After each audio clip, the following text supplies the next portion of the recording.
Hello दोस्तों, स्वागत है आपका मेरे YouTube channel Uttarakhand knowledge hub में। दोस्तों, उत्तराखंड प्रवक्ता स्क्रीनिंग, लोअर पीसीएस और पुलिस भर्ती के सिलेबस के अनुसार आज मैं आपके लिए उत्तराखंड के महत्वपूर्ण प्रश्न लेके आया हूँ और यह इस सीरीज का पार्ट 3 है और इसमें जितने भी प्रश्न हैं वो पिछली परीक्षाओं में पूछे गए हैं और परीक्षा की दृष्टि से भी बहुत महत्वपूर्ण है, जो कि उत्तराखंड की सभी सरकारी भर्ती परीक्षाओं हेतु महत्वपूर्ण है। तो चलिए दोस्तों, आज का टॉपिक शुरू करते हैं। उत्तराखंड के महत्वपूर्ण प्रश्न में पहला प्रश्न है, गोपेसर व बाड़ाहाट से मिले हैं, तो यहाँ से त्रिशूल लेख मिले हैं। अगला प्रश्न है, उत्तराखंड में शासन करने वाली प्रथम राजनीतिक शक्ति थी, तो वो थी कुड़िंद। अगला प्रश्न है, अल्मोड़ा की मुद्राओं पर जिन कुड़िंद शासकों का नाम है वह है, तो दोस्तों वह है आसेक, गोमित्र, हरदत्त, शिवदत्त आदि। अगला प्रश्न है, शकों के बाद राज्य के तराई क्षेत्र पर किसका अधिकार हो गया था, तो शकों के बाद राज्य के तराई क्षेत्र पर कुषाणों का अधिकार हो गया था। अगला प्रश्न है, समुद्रगुप्त की प्रयाग प्रशस्ति में उत्तराखंड प्रांत का नाम है, तो कृतपुर या कार्तिकेयपुर है उत्तराखंड का नाम। अगला प्रश्न है, मौखरियों के बाद उत्तराखंड पर किस बाहरी राजवंश की सत्ता स्थापित हुई थी, तो मौखरियों के बाद वर्धन वंश की सत्ता स्थापित हुई थी। अगला प्रश्न है, बैजनाथ में मंदिरों का निर्माण कराया था, तो ललितसूर देवपुत्र भूदेव ने बैजनाथ में मंदिरों का निर्माण कराया था। अगला प्रश्न है, कत्यूरी वंश का सबसे शक्तिशाली व प्रतापी नरेश था, तो वो था ललित सूरदेव। अगला प्रश्न है, आदिगुरु शंकराचार्य ने 820 ईसा में अपने शरीर का त्याग किया था, तो केदारनाथ में इन्होंने अपना शरीर का त्याग किया था। अगला प्रश्न है, निम्बर किस मत का अनुयायी था, तो यह शैव मत का अनुयायी था। अगला प्रश्न है, पांडुकेश्वर ताम्रपत्र में किस शासक को कलिकलंक पंक में मग्न धरती के उद्धार के लिए वराहावतार बताया गया है, इष्टगणपुत्र ललितसूर देव को। अगला प्रश्न है, चंद वंश के किस शासक ने रेशम व रेशम वस्त्र का उत्पादन शुरू कराया था, तो वो थे चौथे शासक इंद्रचंद ने। अगला प्रश्न है, 10वीं शताब्दी के अंतिम चरण से 1562 ईसा तक चंदों की राजधानी रही चंपावत में। अगला प्रश्न है, 1563 में चंद वंश के किस शासक ने अपनी राजधानी चंपावत से अल्मोड़ा बनाई, तो वो थे बलदेव या बालो कल्याण चंद ने। अगला प्रश्न है, कुछ समय तक चंद राजाओं की राजधानी पाली पचाऊ में भी रही, जो कि स्थित है, यह अल्मोड़ा में स्थित है। अगला प्रश्न है, नेपाल के अशोक चल नामक शासक ने आक्रमण कर कुमाऊं को अपने अधीन किया, तो इसने 1191 में कुमाऊं को अपने अधीन किया। अगला प्रश्न है, दिल्ली सुल्तान फिरोज शाह के दरबार में सर्वप्रथम किसने भेंट चढ़ाया और गरुड़ उपाधि प्राप्त किया, तो वो था ज्ञानचंद्र। अगला प्रश्न है, लाखा मंडल के खंडी शिलालेख जो है किस वंश से संबंधित है, तो ये छांगलेस वंश से संबंधित थे। अगला प्रश्न है, यदुवंश का संस्थापक श्री सेनवर्मन था, जिसकी राजधानी थी, तो इसकी राजधानी थी यमुना प्रदेश सिंहपुर में। अगला प्रश्न है, नागों की पुष्टि मिलती है, तो यह गोपेश्वर के त्रिशूल लेख से नागों की पुष्टि मिलती है। अगला प्रश्न है, गोपेश्वर त्रिशूल शिलालेख में 4 नाग राजाओं के नाम मिलते हैं, जो हैं स्कंदनाग, गणपतिनाग, विभुनाग और अशुनाग। अगला प्रश्न है, उत्तराखंड में नाग शासकों को कन्नौज के मौखरी वंश ने परास्त किया। मौखरी वंश के अंतिम शासक था, तो मौखरी वंश का अंतिम शासक ग्रहवर्मा था। अगला प्रश्न है, ब्रह्मपुर राज्य के उत्तर में सुवर्ण गोत्र देश एक स्वतंत्र राज्य था, जिसे कहा जाता था, तो इसे स्त्री राज्य कहा जाता था।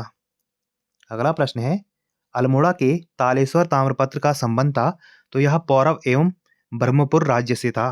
अगला प्रश्न है, तालेश्वर ताम्रपत्र की खोज हुई थी, तो यह 1915 ईस्वी में हुई थी। अगला प्रश्न है, गंगाराम तथा खीमदेव नामक 2 भाई किस आंदोलन के दौरान शहीद हुए, तो यह भारत छोड़ो आंदोलन के दौरान शहीद हुए। अगला प्रश्न है, कुमाऊं में 1940 में व्यक्तिगत सत्याग्रह का श्री गणेश किसके द्वारा किया गया था, तो यह दुर्गा दत्त जोशी द्वारा किया गया था।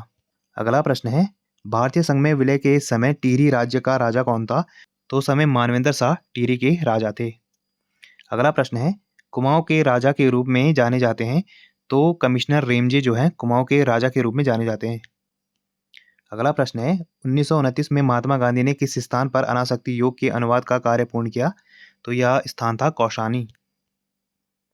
अगला प्रश्न है, उत्तराखंड का वह प्रथम राजनेता कौन था जिसे असहयोग आंदोलन के दौरान जेल भेजा गया था? तो वो थे मोहन सिंह मेहता। अगला प्रश्न है, सालम का शेर उपनाम से प्रसिद्ध है? तो वो हैं राम सिंह आजाद। अगला प्रश्न है, किस परमार शासक की संरक्षिका के रूप में गढ़वाल की नागकटी रानी शासन कर रही थी? तो वो थे पृथ्वीपति शाह। अगला प्रश्न है, कौन सा परमार शासक मुगल बादशाह जहांगीर के दरबार में भेंट लेकर गया था? तो वो था श्याम शाह। अगला प्रश्न है, परमार शासकों में से किसके पास महान सेनानायक माधव सिंह भंडारी था? तो वो थे महिपत शाह। अगला प्रश्न है, उत्तराखंड के किस राजवंश का वर्णन वेनसांग करता है? तो वो है पौरव राजवंश। अगला प्रश्न है, किस चंद शासक ने दारा सिकों के भगोड़े बेटे सुलेमान सिकों को शरण देने से मना कर दिया था? तो वो है बाज बहादुर चंद। अगला प्रश्न है, श्रीनगर गढ़वाल का संस्थापक कौन था? तो वो था अजयपाल। अगला प्रश्न है, किस चंद शासक ने पट्टी नामक प्रशासनिक इकाई की स्थापना की थी? तो वो था बाज बहादुर चंद। अगला प्रश्न है, चंद काल में नगद के बदले लिया गया अनाज कहलाता था? तो वो कहलाता था कूत। अगला प्रश्न है, काशीपुर पहले किस नाम से जाना जाता था? तो काशीपुर पहले गोविषण नाम से जाना जाता था। अगला प्रश्न है, चंद्र प्रशासन के अंतर्गत दस्तूर क्या था? तो यह नजराना था। अगला प्रश्न है, कुमाऊं को गोरखों से मुक्त कराया गया था? तो 1815 में कुमाऊं को गोरखों से मुक्त कराया गया था। अगला प्रश्न है, मुगल शहजादा जिसने श्रीनगर गढ़वाल में आश्रय लिया था? तो वो था सुलेमान सिको। अगला प्रश्न है, टिहरी गढ़वाल में डांडक आंदोलन संबंधित था? तो यह मजदूरों से संबंधित था। अगला प्रश्न है, टिहरी में डोला पालकी आंदोलन संबंधित था? तो यह शिल्पकारों से संबंधित था। अगला प्रश्न है, कुमाऊं का प्रथम कमिश्नर कौन था? तो वो था ई गार्डनर। अगला प्रश्न है, अल्मोड़ा कांग्रेस की स्थापना किस वर्ष हुई थी? तो यह हुई थी 1912 में। अगला प्रश्न है, सरला बहन का मूल नाम था?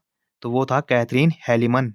अगला प्रश्न है, बेगार आंदोलन कब और कहां से आरंभ हुआ? तो यह 13 से 14 जनवरी 1921 को बागेश्वर से आरंभ हुआ।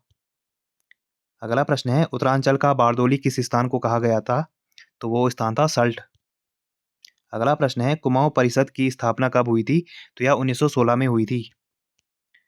अगला प्रश्न है, अल्मोड़ा में होम रूल लीग की स्थापना कब हुई थी? तो यह 1914 में हुई थी। अगला प्रश्न है, कुमाऊं का प्रथम स्वाधीनता संग्राम सेनानी किसे माना जाता है? तो वह है कालू मेहरा। अगला प्रश्न है, गांधी जी ने कुमाऊं की यात्रा सर्वप्रथम कब की थी? तो जून 1929 में की थी। अगला प्रश्न है, उत्तरांचल में डोला पालकी आंदोलन के प्रवर्तक कौन थे? तो वो थे जयानंद भारती। अगला प्रश्न है, राज्य में नाहन पर्वत श्रृंखलाएं स्थित हैं? तो यह हल्द्वानी के पास स्थित है। अगला प्रश्न है, फूलों की घाटी स्थित है? तो फूलों की घाटी स्थित है वृद्ध हिमालय क्षेत्र में।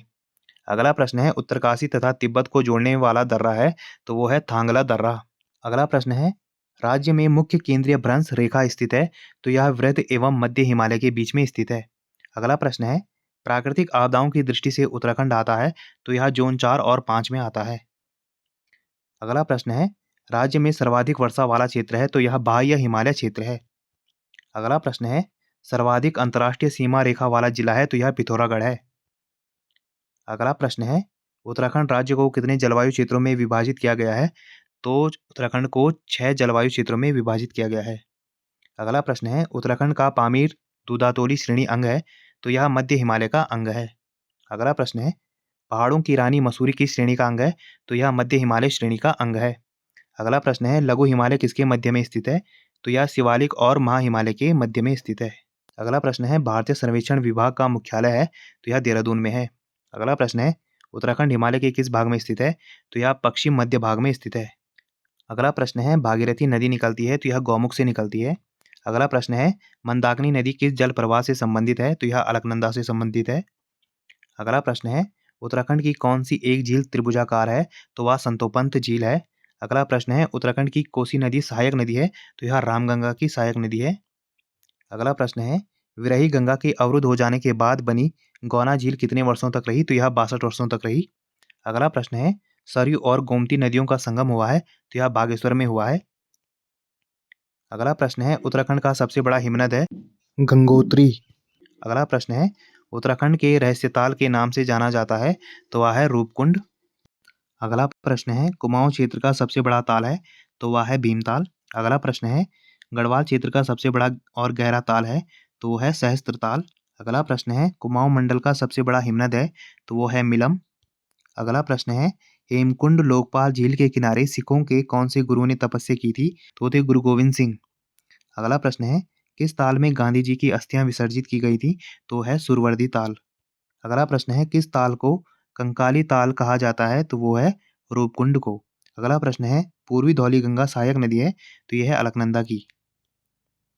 अगला प्रश्न है उत्तराखंड की सर्वाधिक लंबाई वाली नदी कौन सी है तो वो है काली नदी। अगला प्रश्न है किस ताल को भाई बहन ताल भी कहा जाता है तो वो है महासर ताल। अगला प्रश्न है उत्तराखंड की सबसे गहरी झील है तो वो है नौकुचिया ताल। अगला प्रश्न है भारतीय वन्य जीव संस्थान स्थित है तो यह देहरादून में स्थित है। अगला प्रश्न है भारत का प्रथम राष्ट्रीय पार्क है जिम कॉर्बेट राष्ट्रीय पार्क। अगला प्रश्न है उत्तराखंड में कांचुला खरक है तो यह एक कस्तूरी मृग प्रजनन केंद्र है। अगला प्रश्न है उत्तराखंड में कौन वृक्ष मानव के नाम से प्रसिद्ध है तो वो है विश्वेश्वर दत्त सकलानी। अगला प्रश्न है महाभारत में वर्णित नंदन कानन को वर्तमान में कहा जाता है तो इसे फूलों की घाटी कहा जाता है। अगला प्रश्न है किस वृक्ष को उत्तराखंड का वरदान कहा जाता है तो वो है बांज वृक्ष। अगला प्रश्न है किस राष्ट्रीय उद्यान के मध्य पाटली दून स्थित है तो वो है जिम कॉर्बेट राष्ट्रीय उद्यान। अगला प्रश्न है मैती आंदोलन के प्रणेता हैं तो कल्याण सिंह रावत मैती आंदोलन के प्रणेता हैं। अगला प्रश्न है उत्तराखंड राज्य में प्रथम खनन नीति की घोषणा कब की गई तो यह 2001 में की गई। अगला प्रश्न है बेराइट्स खनिज पाया जाता है तो यह देहरादून में पाया जाता है। अगला प्रश्न है उत्तराखंड में कृषि भूमि नापने का पैमाना है तो यह है नाली व मुट्ठी। अगला प्रश्न है विकेट बंदोबस्त कब हुआ था तो यह 1863 से 73 में हुआ था। अगला प्रश्न है राज्य में ज्वालामुखी प्रकार की मृदा पाई जाती है तो यह नैनीताल में पाई जाती है। अगला प्रश्न है उत्तराखंड में भाकर शब्द का प्रयोग होता है तो यह खाद्यान्नों के भंडारण हेतु इसका प्रयोग होता है। तो दोस्तों आज हमने उत्तराखंड के महत्वपूर्ण प्रश्नों को जाना जो कि पिछली परीक्षाओं में पूछे गए हैं। वह परीक्षा की दृष्टि से बहुत ही महत्वपूर्ण है। और ऐसे ही ज्ञानवर्धक वीडियोस के लिए आप मेरे चैनल को लाइक कीजिए, कमेंट कीजिए, शेयर कीजिए, सब्सक्राइब कीजिए और मुझे इंस्टाग्राम पे फॉलो कीजिए। और इस वीडियो की पीडीएफ फाइल के लिए आप मुझे मेरे टेलीग्राम पे ज्वाइन कीजिए। वहाँ आपको इसकी पीडीएफ फाइल मिल जाएगी। और मेरे चैनल को ज़्यादा से ज़्यादा सब्सक्राइब कीजिए और इस वीडियो को ज़्यादा से ज़्यादा अपने दोस्तों के साथ शेयर कीजिए। Thank you.